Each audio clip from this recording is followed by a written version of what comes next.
বাপ যে কত বড় অভিভাবক, যার নাই সে জানে কত বড় অভিভাবক। কথা কোন ঠিক না ব্যাঠি?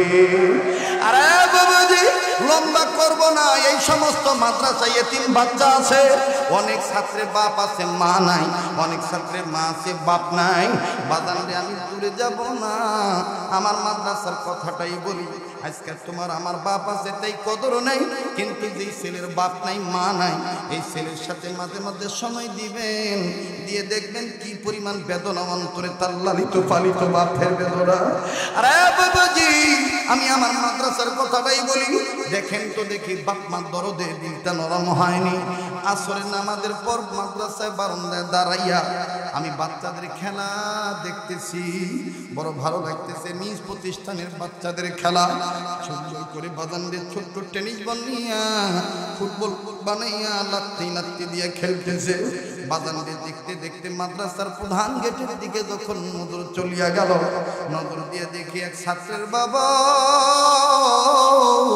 কয়েকটা বিস্কিটের প্যাকেট নিয়া, কয়েকটা ফল ফ্রুটের প্যাকেট নিয়া মেন গেটের কাছে দাঁড়ায় রইছে, বেটার সাথে সাক্ষাৎ করবে।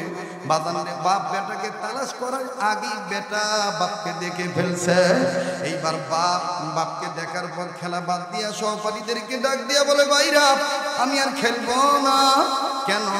ওই যে আমার বাবা আছে, আমি আব্বার কাছে যাব, আব্বার সাথে সাক্ষাৎ করব। এই কথা বলিয়া ছেলেটা নিজের কাপড়ের দুলাবালি দাঁড়ে। আমার বন্ধুগণ ঘামের পানিতে গেঞ্জি ভিজিয়া গেছে, একটা দৌড়মরিয়া বাবার কাছে চলে গেল। আর বাপ দেখেন কি মায়ার বাপ, ছেলের ঘামের দুর্গন্ধের দিকে তাকাইল না, ছেলের ধুলাবালির দিকে তাকাইল না। ছেলেটা কাছে দিয়ে সালাম দিল, বাপ সালামের জবাব দিয়া দিল। জবাবটা দিয়া দুই হাতটা বাড়াইয়া বাপ বেটারে মুখের সাথে জড়ায় ধরল।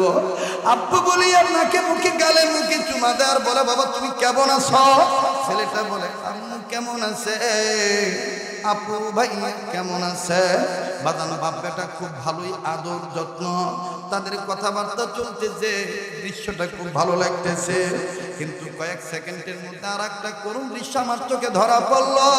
বাজান রে ওই একই মাদ্রাসার ছাত্র, আমি জানতাম না যে ছেলের বাবা না,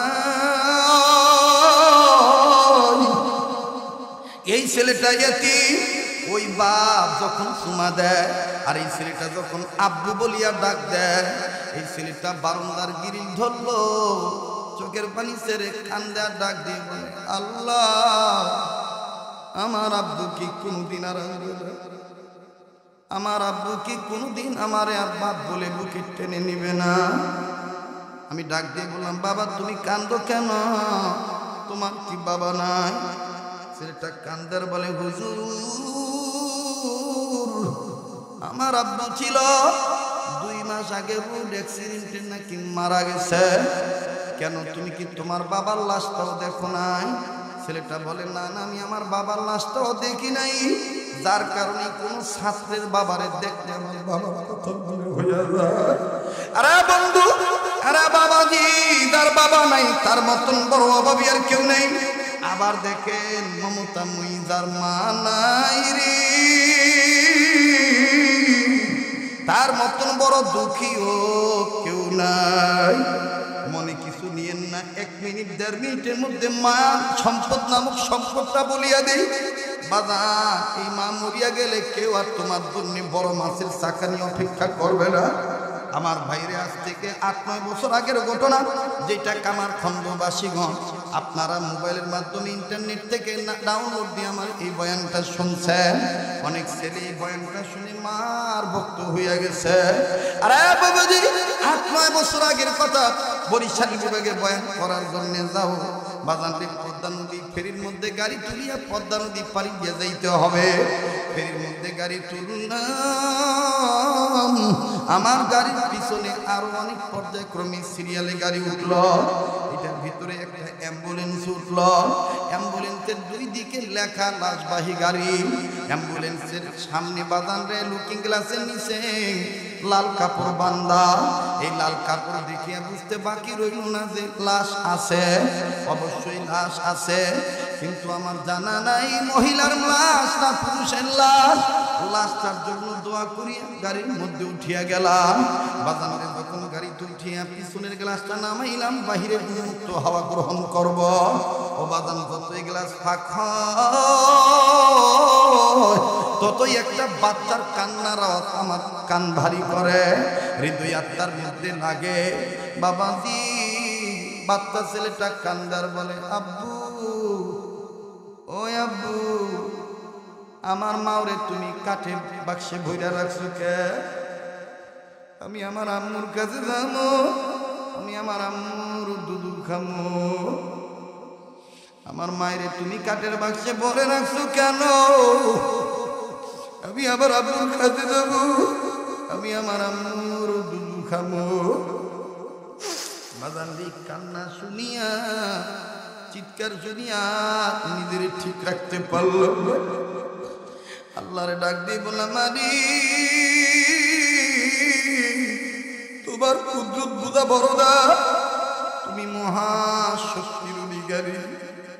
এই ছেলেটার মা মরিয়া গেছে, দুধের বাচ্চার কাছে থেকে মায়ের নিয়ে গেছো, অথচ এই ছেলে বুঝেই নাই যে তার মা মারা গেছে। এই ছেলেটা এখনো মায়ের দুধ খাইতে চায়। বাদাম সময় যত যায় ততই বাচ্চাটার কান্নার আওয়াজ বাড়ে। গাড়ি থেকে নামিয়া বাচ্চাদের দেখার জন্য হাঁটি হাঁটি পা পা করে আগাইলাম।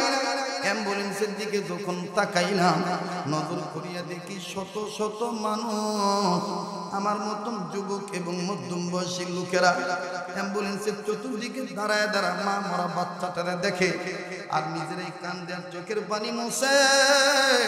আবার কিছু ছেলে যুবক মানুষ হয়তো বা নতুন বিয়ে করছে, গার্মেন্টসের কর্মী, আমার বন্ধুরে কয়েক মাস পর বাড়িতে যাইতেছে, সম্ভবত এই ছেলেগুলি নিজের পকেট থেকে মোবাইল বার করে আর বাড়িতে ফোন দিয়ে কয়, আমার মাও কো, আমার মায়ের দেখা রাইকো, আমার আম্মুর যেন কিছু না হয়।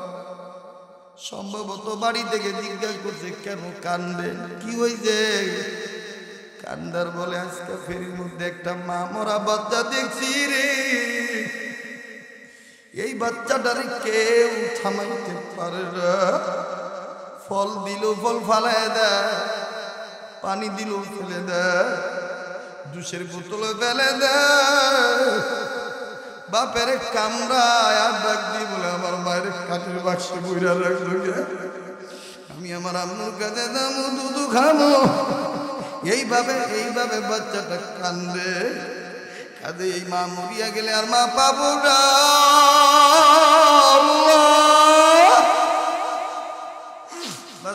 এই মা কার দুনিয়া নাই। আমার ভাইরে, আমি আগাইলাম পরিচিত ফেসবুক হওয়ার কারণে লোকগুলি আমার কাছে যেতে সহযোগিতা করল। আমি কাছে যাইয়া বাচ্চাটারে দেখি, নজর করিয়ে দেখি বাপের কোলে বসিয়া বসিয়া কান্দে, আর বাপটা আমার বন্ধুরে নির্বাক হইয়া ঢেলাম দিয়া কান্দে। এই বাচ্চার কান্না শুনতে শুনতে ও বাদাম পাশে থেকে আরো দুইটা মেয়ের কান্না। ওই অ্যাম্বুলেন্সের, একই অ্যাম্বুলেন্সের ভিতরে এরা হলো তিন ভাই বোন, পিটাপিটি ছোট ছোট ছেলে মেয়ে। দেখেন মেয়েগুলি আরো করুণ ভাবে কান্দার বলে, মায়ের লাশের বাক্স না রে, আর ডাক দিয়ে বলে, মা গো, মা মরিয়া গেলে কি মেয়েদের সাথে কথা বলতে পারে না? ও আম্মু, তুমি কালকে যে ঘুমাইলা, আমাদের চুল এলোমেলো, তুমি না মানুষের বাড়িতে এলোমেলো চুল নিয়ে গেলে পাগলি বলে পিট্টি দাও। আম্মু গো, আব্বু দাদু বাড়িতে নিয়ে যাইতেছে, পাগলি হয়ে যাব, তুমি কি আর চুল বেঁধে দিবা না? ভাইয়া কি আর দুধ খাবে না? বাদান, এই তিনটা বাচ্চার কান্না শুনিয়া নিজেরাও ঠিক থাকতে পারতেছি না। বাপ চিৎকার দিয়া বলে, আল্লাহ, আমার কোন পরীক্ষায় ফালাই রে। এই মা মরা তিনটা বাচ্চা নিয়ে কার কাছে যায়? কেমনে বুঝাই এদের মা নাই, কেমনে বুঝাইব এদের মা নাই? আবার যখন এই লোকটা কান্দার বলে, রে বাবা তোর মা নাই, মরিয়া গেছে, বাচ্চাটাকে আমি এমন কাছে যাবো দুধু খাবো। ডাক দিয়ে বলে তোর মা নাই, মরিয়ে গেছে, আর কোনোদিন তোরে দুধু দিবে না। এই কথা বলা মাত্রই বাচ্চাটার মুখে কয়েকটা দাঁত দেখতে পাইলাম, কসমস করিয়া বাপের কামড় দিয়া ধরছে। এত দূরে কামড় দিল বাবারে, বাদানের চেহারাটা কালো হইয়া গেল। আমার বন্ধুরে নজর করিয়া দেখি জায়গায় জায়গায় খামচির দাগ। আমার ভাইরে ছেলেটা বাপের নাক মুখের মধ্যে আঙ্গুল ঢুকে চারা দিছে। এই চারা দেওয়ার ফলে নাক ফেটে রক্ত পড়তেছে। ভালো করে খেয়াল করে দেখলাম কানের নিচে কামড়ের দাগ, রক্ত, চামড়া, গোশত কালো হইয়া গেছে। বাপের জামাটা বিভিন্ন জায়গায় ছিঁড়া। বুঝতে বাকি রইল না যে আরো অনেকবার কামড়াইছে। এইবার দিয়ে বললাম ভাই গো, আপনার ছেলে মেয়েদের আচরণে বিরক্ত হইয়েন না, রাগ হইয়েন না, এরা বুঝে নাই যে এদের মা মারা গেছে। এই কথা বলা মাত্রই লোকটা চিল্লাইয়া চিৎকার দিয়া বলে আর কত সহ্য করা যায়। নিজের বাম হাতের কাপড় তুলি আমার বিভিন্ন সাইড দেখা বলে এই দেখেন গতকালকে থেকে আমার কামড়ানো শুরু করছে। যখনই বলি তোর মা নাই, তখনই আমার এইভাবে কামড়ায়। মেয়েও কামড়াইছে, নো কামড়া। হুজুর আর কত সহ্য করা যায় বাদান রে, এমন করুণ অবস্থা। এই লোকটা কানতে কানতে এক পর্যায়ে আমাদেরকে ডাক দিয়ে বলে হুজুর আপনারা আলেম মানুষ, একটা আবদার করব, দোয়ার আপনারা দোয়া করবেন আল্লাহ যেন কোনো দিন কোনো বেটা বেরির কাছে থেকে বাপের আগে মায়ের যেন না নিয়ে যায়। ও হুজুর মায়ের বাপ দ্বারা পূর্ণ হয় না, মায়ের বাপ খালা ফুপু নানি দাদি চাচি মামির দ্বারা পূর্ণ হয় না। হুজুর তার মা নাই গো, তার মতন বড় দুঃখী আর কেউ নাই। এই জন্য বাদান রব্বির হামহুমা কামা রব্বায়ানি সগীরা, এই দোয়াটা মা বাবার জন্য বেশি বেশি পড়ব। আল্লাহর নির্দেশ, তুমি জাহান্নামের আগুন থেকে নিজে বাঁচাও। ছেলে মেয়ে হয়ে থাকলে মা বাবাকে বাঁচাও, আর মা বাপ হইয়া থাকলে বেটা বেটিকে বাঁচাও। মুসলমান ভাইরে ঘাবড়াবেন না। হুজুর বুঝি আগের মতন 3 ঘন্টা 4 ঘন্টা না রে বাবা, না। আগের 3 ঘন্টা সহি কথা বলিয়া আমলের নিয়োগ করিয়া আপনাদেরকে অল্প সময়ের মধ্যে বিদায় দিয়ে দেব। আরে বাবাজি, উম্মতের আলেমদের পক্ষ থেকে বলে দে, জাহান্নাম থেকে উম্মতে মুহাম্মাদীদের বাঁচার পথ 4টি। এর মধ্যে নাম্বার 2 আলেমের ছাত্র হওয়া। দেখেন আলেমের ছাত্র হইলে কি লাভ রে বাবা, এটা আমার কথা নয়, এটা জগৎ বিখ্যাত তাফসীরকার, যে তাফসীরটা পৃথিবীর মধ্যে সবচেয়ে বড় তাফসীরের কিতাব, যার নাম তাফসীরে কাবির। এই তাফসীরে কাবিরের মুসান্নিফ ফখরুদ্দিন রাজি রহমাতুল্লাহি আলাইহি লেখেন, আল্লাহর একজন পয়গম্বর আল্লাহর নির্দেশে নিজের কর্ম করার জন্য নিজে যাচ্ছিলেন। আরে বন্ধু, নিজের কর্মের দিকে যখন নিজে যায় গো বাবা, পথিমধ্যে যাওয়ার সময় একটা কবর দেখলেন। এই কবরটার ভিতরে দাউ দাউ করে আগুন জ্বলতেছে, সাপ বিচ্ছু কবরওয়ালাকে কামড়াইতেছে। আগুনের অগ্নি হানলে নিহান শিখা দাউ দাউ করে ফরফর করে উপরের দিকে উঠতেছে। পয়গম্বর বুঝতে পারলেন কঠিন থেকে কঠিনতর আযাব হইতেছে। পয়গম্বর কাউকে কিচ্ছু বললেন না বাবা, নিজেই নিজের কর্মে যখন চলিয়া গেলেন। বাবাজি, আল্লাহর বান্দা আল্লাহর পয়গম্বর নিজের কর্ম যখন করা শেষ হয়ে গেল, আবার যখন ও বন্ধু ওই কর্ম শেষ হওয়ার পরে ওই পথ দিয়ে আসতেছিলেন, ওই পথ দিয়ে যখন রিটার্ন হইতেছে, পয়গম্বর সিদ্ধান্ত নিন কবরটা আমি দেখব। একটু আগে যে কবরে আযাব ছিল, এখন দেখি কবরওয়ালা কোন হালতে আছে।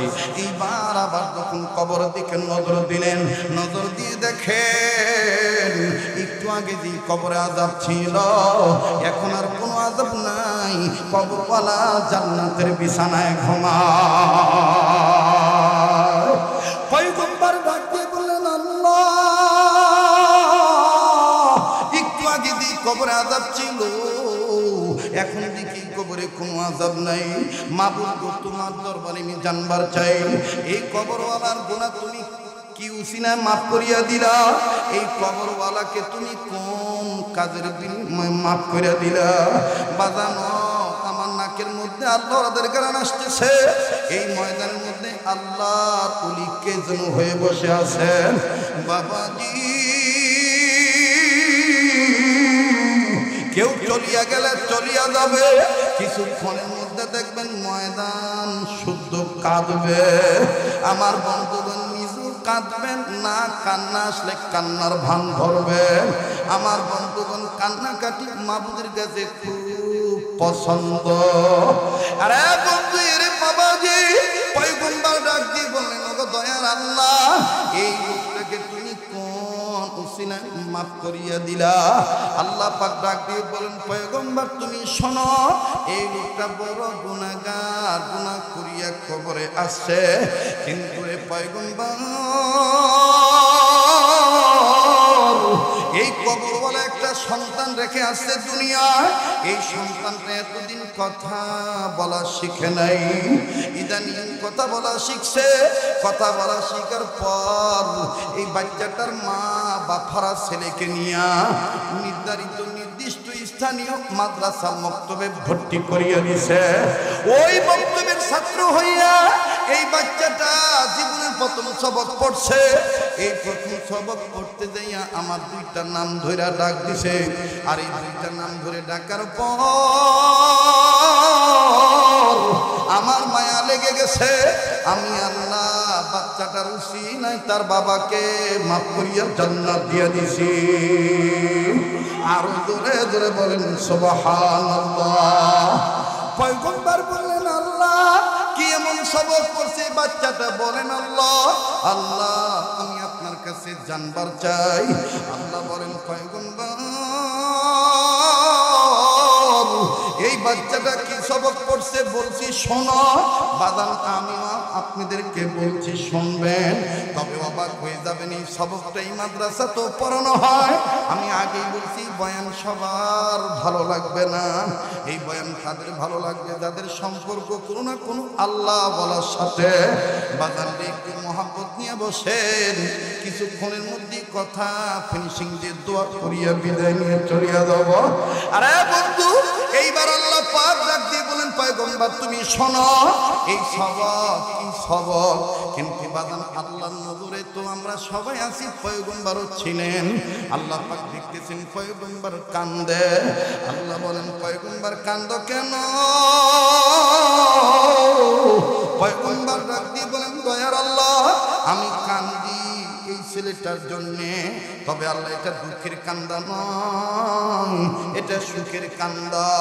বলো না পয়গম্বর, তোমার মনের খবর যদিও আমি আল্লাহ জানি, কিন্তু তারপর তোমার মুখ থেকে শুনতে চাই। আরে বন্ধু, পয়গম্বর ডাক দিয়ে বলেন, ও আল্লাহ এই বাচ্চাটা, এই ছেলেটা বড় ভাগ্যবান। এই ছেলেটা কত দামি ছেলে, যেই ছেলেটার উসিলায় তার বাপ মা পাইয়া গেল। আল্লাহ গো, দুনিয়ার সব ছেলে মেয়ে যদি এইভাবে তোমার মহাব্বতে তোমার নামে সবক পড়তো, তাইলে তো সব বেটা বেটির মাপ কবরে মাপ পাইয়া যাইত। কবরে আযাব মা বাবার জন্য আর হইতো না, আর মা বাপ কবরে শাস্তি পেত না। বাজান রে, জানি না এখানে কার মা নাই, কার বাবা নাই, কার বাপ নাই, কার মা নাই, কার বাপ আছে, কার মা নাই, কার মা আছে, কার বাবা নাই। এমন গোলাম আছে, মাও নাই, বাবাও নাই।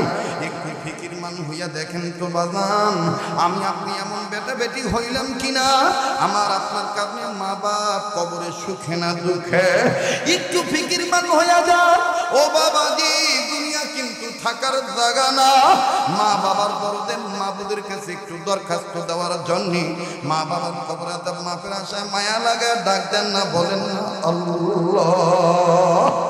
এতগুলো মানুষের ডাকের মধ্যে কেন মাওলার প্রেম নাই? একটু মায়া লাগা আবার বলেন না আল্লাহ। দেন না, দেন না, দেন না, দেন না, ডাক দেন না, বলেন না আল্লাহ। বাজানো কেন আপনি কবরের চিন্তায় কাঁদবেন না। বুখারী শরীফের হাদিস, আল্লাহ নবী তো মাঝে মধ্যে সাহাবীদেরকে নিয়ে কবরের ফিকিরে কাঁদতেন। আল্লাহ নবী মাঝে মধ্যে সাহাবীদেরকে ডাক দিয়ে বলতেন, সাহাবীরা, ওগো আল্লাহর বান্দারা, তোমরা মরার আগে মরিয়া যাইও।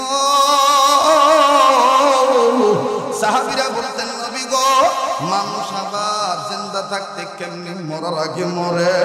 নবীজি উত্তর দিয়ে বলতেন, আল্লাহর বান্দারা, মাঝে মধ্যে তোমরা আপন আপন কবর সামনে নিবা। এই কবর সামনে নিবা, এলাকার কবর সামনে নিবা, কবরগুলি সামনে নিয়ে দাঁড়াইয়া বা বসিয়া এরকম ধীরে ধীরে ফিকির করবা, আর চোখ থেকে পানি বাইর করিয়া ছাড়বা, আর জবান দিয়ে এইভাবে চিল্লা চিল্লা বলবা, এইটুকু আমি মরিয়া গেলাম, এই তো বুঝি আমার লাশ ঘর থেকে বাইর করিয়া দিল, এই তো বুঝি আমার জন্য জঙ্গলার বাস রেডি হইয়া গেল, এই তো বুঝি আমার জন্য গোসলের জন্য পানির সাথে বড়ি পাতা মিশাইল। এ বন্ধু, কার পিছনে জানি মালাকুল মউত দাঁড়ালো? কার জন্য জানি জীবনে শেষ মাহফিল রে বাবা? এখানে শেষ নয়। আমিরুল ওয়াক্ত, কুতুবুল আসার, ইমামুল আসার, কুতুবুল আলম, মুফতি রশিদ আহমদ গঙ্গির জীবনী খুললে পাওয়া যায়। বাদানরে সাবরিয়া তরিকার যারাই আছেন, উদানি সিলসিলার যারাই আছেন, চরমনের সিলসিলায় যারাই আছেন, রসুলপুরি পিসাবের সিলসিলায় যারাই আছেন রে বাবা, আমি আপনাদের কাছে বলি, সব বুজুর্গদেরই মোহাব্বতের মানুষ আমি, আমার বন্ধুগণ খাদেম হইয়া বলি, এই রশিদ আহমদ গঙ্গির রহমতুল্লাহ জীবনী খুললে পাওয়া যায়। আল্লাহ নবী প্রত্যেকটা রাত্র ঘুমানোর আগে মরণের প্রস্তুতি নিয়ে ঘুমাইতেন। উনি বিশ্বাস করতেন, জানতেন মরণ অবধারিত। এবং তিনটা কথা মনে রাখলে গুনাহগার হবেন না, গুনাহ করার সাহস পাবেন না।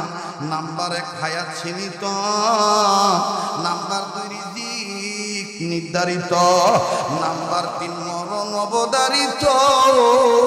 ও বাদান, এই তিনটা কথা স্মরণে থাকলে আপনি আর আল্লাহকে ভুলবেন না। আরে বাবাজি, রশিদ আহমদ গঙ্গি রহমতুল্লাহ আলাইহি প্রত্যেকটা রাত্রে ঘুমানোর আগে একটা কাগজের টুকরার মধ্যে চিঠি লিখতেন। ওই চিঠিটা আবার হযরত এই বালিশে মাথা রেখে ঘুমাইতেন, ওই বালিশের নিচে জমা দিয়া ঘুমাইতেন। বাদান দেখেন চিঠির ভাষা কি ছিল।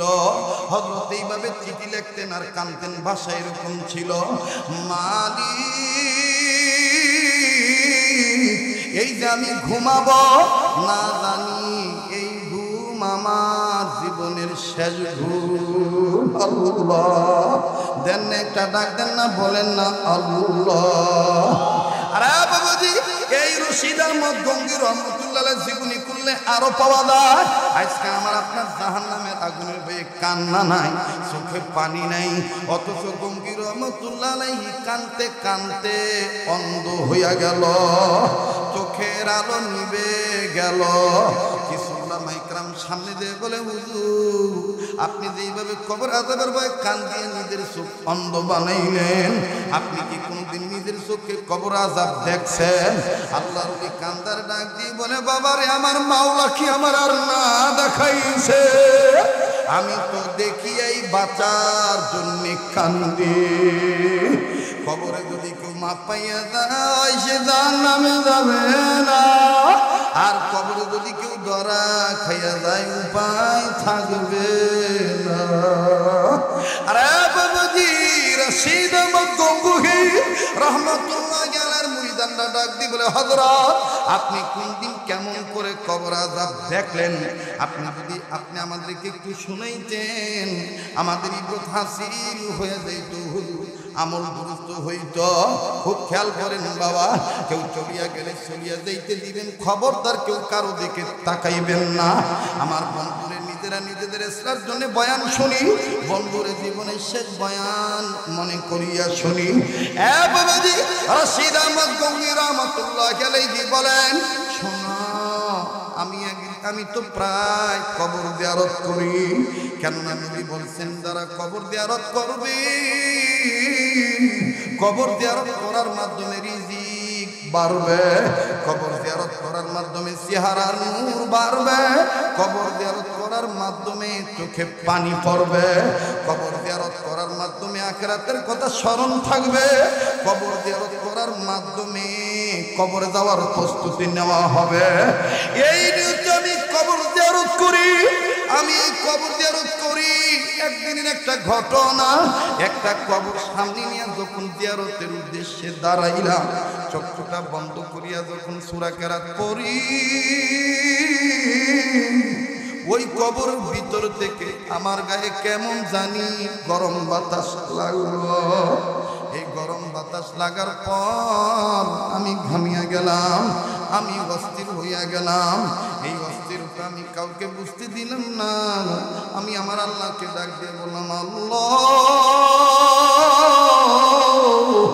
নিঃসন্দেহটা কবরের আযাবের গরম বাতাস, মাবুদ তুমি যদি আমার বাতিনি চোখ খুলিয়া দিতা, আমি দেখতাম এই কবরওয়ালা কোন হালতে আছে গো আল্লাহ। আল্লাহু আকবার। আল্লাহ পাক আমার বাতিনি চোখ খুলিয়া দিল। আমি আমার বাতিনি চোখ দিয়ে কবরটার দিকে নজর দিলাম। নজর দিয়ে দেখি কবর আর কবর নাই, পুরাটা কবরের ভিতরে খালি সাপ আর সাপ। এই সাপগুলি কবরওয়ালাকে এমন ভাবে দংশন করতেছে, লোকটার খুব কষ্ট হচ্ছে। আমি নজর করিয়া দেখি বান্দাটার নাকের ফুটা দুইটা, এক নাকের ফাঁকা দিয়ে সাপ মাথা ঢুকে দিল, ঢুকিয়া গেল। আর এক নাকের ফুটা দিয়ে সাপ বান্দাটার মাথার মগজ মুখে করে ছিনে নিয়ে বাহির হইল। আর সাপগুলি এভাবে পেঁচা পেঁচা লোকটাকে ধরলো, তামাম শরীরের আড্ডিগুলি কটমট করিয়া ভাঙ্গিয়া যায়, আর তামাম রক্তগুলি নাক মুখ দিয়া গল গল করিয়া পড়ে। লোকটা চিল্লিয়া কান্দার বলে, মালিক, আগে যদি জানতাম কবরই হলো বান্দা বান্দীদের জন্য জান্নাত জাহান্নাম, মাবুদের গুনাহ করিয়া কবরে আসতাম না। ও আল্লাহ, বুঝি নাই দুনিয়ায় কি আমার কেউ নাই, আমার বংশের কি কোনো ছেলে মেয়ে নাই? বাজান দেখেন আমার আল্লাহ কত দয়ার আল্লাহ। আল্লাহ বলে না, আমার আনফুসাকুম ওয়া আহলিকুম, নিজে বাঁচাও, নিজের অধীনে যারা আছে তাদেরকেও বাঁচাও। এই লোকটা কান্দার ডাক দিয়ে বলে, আল্লাহ, আমার বংশের কি কেউ নাই? মুসলমান লম্বার করি না। হযরত বলেন যে কবরের আযাব সত্য, কবরের আযাব সত্য, কথা বলেন ঠিক না বেঠিক? এইবার পয়গম্বর কান্দার ডাক দিয়ে বলে, ও দয়ার আল্লাহ, এই ছেলেটা কত বড় ভাগ্যবান, এই ছেলেটার উসিলায় তুমি তার বাবা মাকে মাফ করিয়া দিছো। বাজানরে দেখেন আমার আপনার বাপ মার দরদে দরদি হইয়া এক ফোঁটা চোখের পানি আসে কিনা? কেন আমি আপনি বাপ মার জন্য কাঁদবো না? দুনিয়ায় যার বাবা নাই, তার মতন বড় অভাবী আর কেউ নাই। দুনিয়ায় যার মা নাই, তার মতন বড় দুঃখী ও কেউ নাই। বাজান আমি পাশেই সাকিয়ান্তলি মাদ্রাসায় বলে আসি, গতকালকেও বেতুয়া মাদ্রাসায় বলেছি। আমি প্রায় বয়ানি এই বয়ানটা করিয়া থাকি। বাপ যে কত বড় মায়ার ধন, বাপ যে কত বড় অভিভাবক, যার নাই সে জানে কত বড় অভিভাবক। কথা কোন ঠিক না বেঠিক? আরে বাবাজি, লম্বা করব না। এই সমস্ত মাদ্রাসায় এতিম বাচ্চা আছে, অনেক ছাত্রের বাপ আছে মা নাই, অনেক ছাত্রের মা আছে বাপ নাই। বাজানরে আমি দূরে যাব না, আমার মাদ্রাসার কথাটাই বলি। আজকে তোমার আমার বাপ আছে তাই কদর নাই, কিন্তু যে ছেলের বাপ নাই মা নাই, এই ছেলের সাথে মাঝে মাঝে সময় দিবেন, দিয়ে দেখবেন কি পরিমাণ বেদনা অন্তরে তার লালিত পালিত বাপের বেদনা। আরে বাবাজি, আমি আমার মাদ্রাসার কথাটাই বলি। দেখেন তো দেখি বাপ মার দরদে দিলটা নরম হয়নি। আসরের নামাজের পর মাদ্রাসায় বারান্দায় দাঁড়াইয়া আমি বাচ্চাদের খেলা দেখতেছি, বড় ভালো লাগতেছে। নিজ প্রতিষ্ঠানের বাচ্চাদের খেলা সুন্দর করে বাজানদের ছোট্ট টেনিস বানিয়া ফুটবল বানাইয়া লাত্তি লাত্তি দিয়ে খেলতেছে।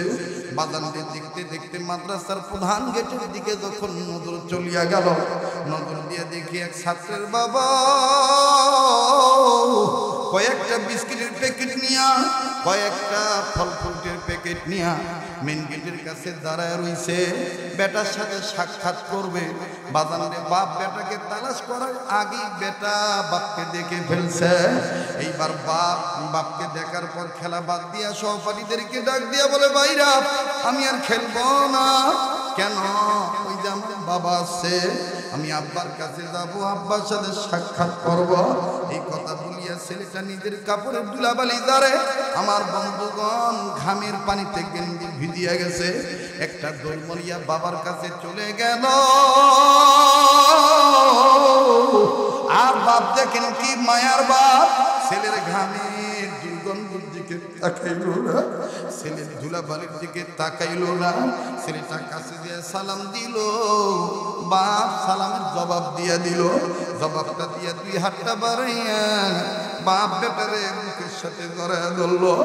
আব্বু বলিয়া নাকে মুখে গালে মুখে চুমা দেয়ার বলে, বাবা তুমি কেমন আছো? ছেলেটা বলে, আম্মু কেমন আছে, আপু ভাইয়া কেমন আছে? বাজানো বাপ বেটা খুব ভালোই আদর যত্ন, তাদের কথাবার্তা চলতেছে, দৃশ্যটা খুব ভালো লাগতেছে। কিন্তু কয়েক সেকেন্ডের মধ্যে আর একটা করুণ দৃশ্য আমার চোখে ধরা পড়লো। বাজান রে, ওই একই মাদ্রাসার ছাত্র, আমি জানতাম না যে ছেলের বাবা না, এই ছেলেটা এতিম। ওই বাপ যখন চুমা দেয় আর এই ছেলেটা যখন আব্বু বলিয়া ডাক দেয়, এই ছেলেটা বারান্দার গিরিল ধরলো, চোখের পানি ছেড়ে কান্দে আর ডাক দিয়ে বলে, আল্লাহ আমার আব্বু কি কোনদিন আর আসবে না? আমার আব্বু কি কোনদিন আমারে আর বাপ বলে বুকে টেনে নিবে না? আমি ডাক দিয়ে বললাম, বাবা তুমি কান্দো কেন, তোমার কি বাবা নাই? ছেলেটা কান্দার বলে, হুজুর আমার আব্বু ছিল, 2 মাস আগে রোড অ্যাক্সিডেন্টে নাকি মারা গেছে। কেন তুমি কি তোমার বাবার লাশটাও দেখো নাই? ছেলেটা বলে, না না আমি আমার বাবার লাশটাও দেখি নাই, যার কারণে কোন ছাত্রের বাবারে দেখলে আমার বাবার কথা মনে হইয়া যায়। আরে বন্ধু, আরে বাবাজি, যার বাবা নাই তার মতন বড় অভাবী আর কেউ নেই। আবার দেখেন মমতা মুইজার মা নাই রে, তার মতন বড় দুঃখীও কেউ নাই। মনে কিছু নিয়েন না, 1 মিনিট 1.5 মিনিটের মধ্যে মা সম্পদ নামক সম্পদটা বলিয়া দেই। বাজান এই মা মরিয়া গেলে কেউ আর তোমার জন্য বড় মাছের চাকা নিয়ে অপেক্ষা করবে না। আমার ভাইরে আজ থেকে 8-9 বছর আগের ঘটনা, যেটা কামারখন্দবাসীগণ আপনারা মোবাইলের মাধ্যমে ইন্টারনেট থেকে ডাউনলোড দিয়ে আমার এই বয়ানটা শুনছেন। অনেক ছেলে এই বয়ানটা শুনে মার ভক্ত হইয়া গেছে। আরে বাবাজি, 8-9 বছর আগের কথা, বরিশাল বিভাগে বয়ান করার জন্য যাও, বাজানটি পদ্মা নদী ফেরির মধ্যে গাড়ি তুলিয়া পদ্মা নদী পাড়ি দিয়ে যাইতে হবে। ফেরির মধ্যে গাড়ি তুললাম, আমার গাড়ির পিছনে আরো অনেক পর্যায়ক্রমে সিরিয়ালে গাড়ি উঠল। এটার ভিতরে একটা অ্যাম্বুলেন্স উঠল। অ্যাম্বুলেন্সের 2 দিকে লেখা লাশবাহী গাড়ি। অ্যাম্বুলেন্সের সামনে বাজান রে লুকিং গ্লাসের নিচে লাল কাপড় বান্ধা। এই লাল কাপড় দেখিয়া বুঝতে বাকি রইল না যে লাশ আছে। অবশ্যই লাশ আছে, কিন্তু আমার জানা নাই মহিলার লাশ না পুরুষের লাশ। লাশটার জন্য দোয়া করিয়া গাড়ির মধ্যে উঠিয়া গেলাম। বাজারে যখন গাড়িতে উঠিয়া পিছনের গ্লাসটা নামাইলাম, বাহিরে মুক্ত হাওয়া গ্রহণ করব। ও বাজান, যতই গ্লাস ফাঁকা ততই একটা বাচ্চার কান্নার আওয়াজ আমার কান ভারী করে, হৃদয় আত্মার মধ্যে লাগে। বাবাজি, বাচ্চা ছেলেটা কান্দার বলে, আব্বু ও আব্বু, আমার মাওরে তুমি কাঠে বাক্সে ভইরা রাখছো কে? আমি আমার আম্মুর কাছে যাবো, আমি আমার আম্মুর দুধ খামো। আমার মায়েরে তুমি কাঠের বাক্সে ভরে রাখছো কেন? আমি আমার আব্বুর কাছে যাবো, আমি আমার আম্মুর দুধ খামো। বাজানদি কান্না শুনিয়া, চিৎকার শুনিয়া নিজের ঠিক রাখতে পারল। আল্লাহরে ডাক দিয়ে বললাম, মালিক তোমার কুদরত বুঝা বড়দা, তুমি মহাশক্তির অধিকারী। এই ছেলেটার মা মরিয়া গেছে, দুধের বাচ্চার কাছে থেকে মায়ের নিয়ে গেছো, অথচ এই ছেলে বুঝেই নাই যে তার মা মারা গেছে। এই ছেলেটা এখনো মায়ের দুধ খাইতে চায়। বাদাম সময় যত যায় ততই বাচ্চাটার কান্নার আওয়াজ বাড়ে। গাড়ি থেকে নামিয়া বাচ্চাদের দেখার জন্য হাঁটি হাঁটি পা পা করে আগাইলাম। অ্যাম্বুলেন্সের দিকে যখন তাকাইলাম, নজর করিয়া দেখি শত শত মানুষ, আমার মতন যুবক এবং মধ্যম বয়সী লোকেরা অ্যাম্বুলেন্সের চতুর্দিকে দাঁড়ায় দাঁড়া মা মরা বাচ্চাটারে দেখে আর নিজেরাই কান্দে আর চোখের পানি মুছে। আবার কিছু ছেলে যুবক মানুষ হয়তো বা নতুন বিয়ে করছে, গার্মেন্টসের কর্মী, আমার বন্ধুরে কয়েক মাস পর বাড়িতে যাইতেছে, সম্ভবত এই ছেলেগুলি নিজের পকেট থেকে মোবাইল বার করে আর বাড়িতে ফোন দিয়ে কয় আমার মাও কো, আমার মায়ের দিকে রাইকো, আমার আম্মুর যেন কিছু না হয়। সম্ভবত বাড়ি থেকে জিজ্ঞাসা করছে কেন কান্দে, কি হয়েছে? কান্দার বলে আজকে ফেরির মধ্যে একটা মা মরা বাচ্চা দেখছি রে, এই বাচ্চাটারে কেউ থামাইতে পারে না। ফল দিল ফল ফালায় দেয়, পানি দিল ফেলে দেয়, জুসের বোতলে ফেলে দেয়, বাপের কামড়ায় আর ডাক দিয়ে বলে আমার মায়ের কাঠের বাক্সে বুড়া রাখবে, আমি আমার আম্মুর কাছে যাবো, দুধ খাবো। এইভাবে বাচ্চাটা কান্দে কাঁদে। এই মা মরিয়া গেলে আর মা পাবো না।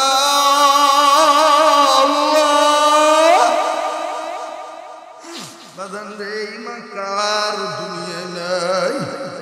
আমার ভাইরে আমি আগাইলাম, পরিচিত ফেসবুক হওয়ার কারণে লোকগুলি আমার কাছে যেতে সহযোগিতা করল। আমি কাছে যাইয়া বাচ্চাটারে দেখি, নজর করিয়ে দেখি বাপের কোলে বসিয়া বসিয়া কান্দে, আর বাপটা আমার বন্ধুরে নির্বাক হইয়া ঢেলাম দিয়া কান্দে। এই বাচ্চার কান্না শুনতে শুনতে ও বাদাম পাশে থেকে আরো দুইটা মেয়ের কান্না। ওই অ্যাম্বুলেন্সের একই অ্যাম্বুলেন্সের ভিতরে এরা হলো 3 ভাই বোন, পিটাপিটি ছোট ছোট ছেলে মেয়ে।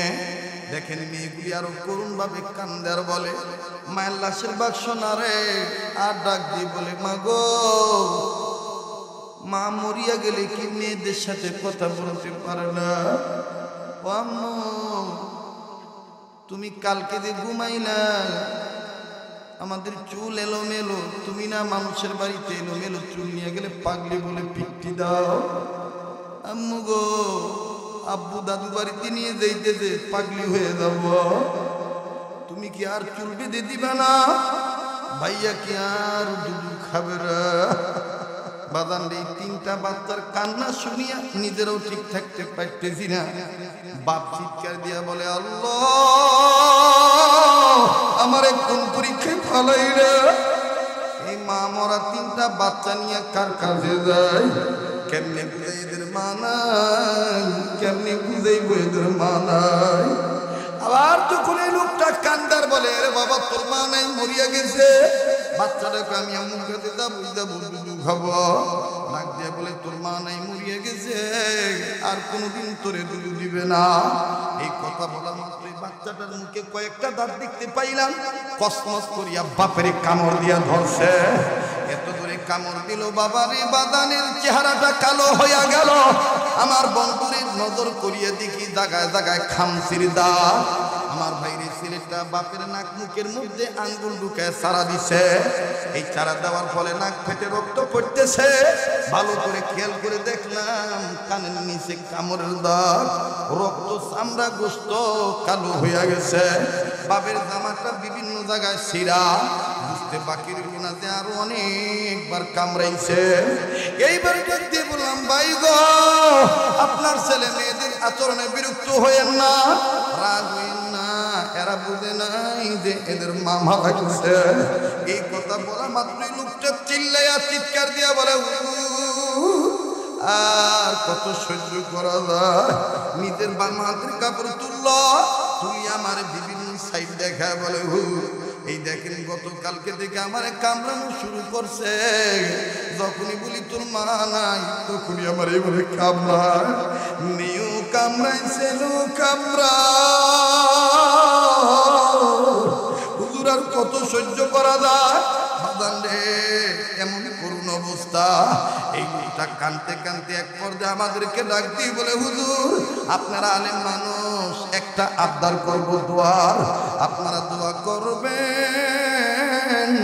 আল্লাহ জানো কোনো দিন কোনো বেটা বেরির কাছে থেকে বাপের আগে মায়ের যেন না নিয়ে যায়। ও হুজুর, মায়েরা বাপ দ্বারা পূরণ হয় না।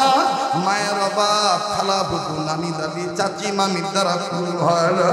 হুজুর তার মা নাই গো, তার মতন বড় দুঃখী আর কেউ নাই। এই জন্য বাদান রব্বির হামহুমা কামা রব্বায়ানি সগীরা, এই দোয়াটা আমরা মা বাবার জন্য বেশি বেশি পড়ব। আল্লাহর নির্দেশ, তুমি জাহান্নামের আগুন থেকে নিজে বাঁচাও। ছেলে মেয়ে হয়ে থাকলে মা বাবাকে বাঁচাও, আর মা বাপ হইয়া থাকলে বেটা বেটিকে বাঁচাও। বাদান আজকের মাহফিলটা যেন এই উদ্দেশ্য পুরা হয়ে যায়। আজকের মাহফিলটা যেন এই নিয়ত, এই কাজটাই হয়। ডাক্তার না আওয়াজ দিয়ে বলেন না আল্লাহ। আমি দেখতেছি অনেক আলেমরা কানছেন, অনেক তলবের কানতেছেন, অনেক যুবকরা কানতেছেন, অনেক সাদা চুল লইয়া দাড়ি লইয়া বুড়া কানতেছেন। বাজারে মাদ্রাসার ছাত্র কান্দি, যাদের পায়ের নিচে ফেরেশতারা পাকা বিছায় দেয়, তারাও আজকে কানতেছে। ও বাজান, তাদের চোখের পানি পড়িয়া গেছে। এই চোখের পানি টিস্যু দিয়ে মুছবেন না, এই চোখের পানি কাপড় দিয়ে মুছবেন না। আনোয়ার শাহ কাশ্মীরি রহমতুল্লাহি আলাইহি লেখেন, এই এক ফোঁটা চোখের পানি চেহারার মাঝখানে মিশা রাখলে হাসর ময়দানে কান্দি না গোলামদের, তওবাকারী গোলামদের, গুনাহ থেকে মাপ চাওয়া গোলামদের, মা বাবার দরদে কান্নাকাটি করা গোলামদের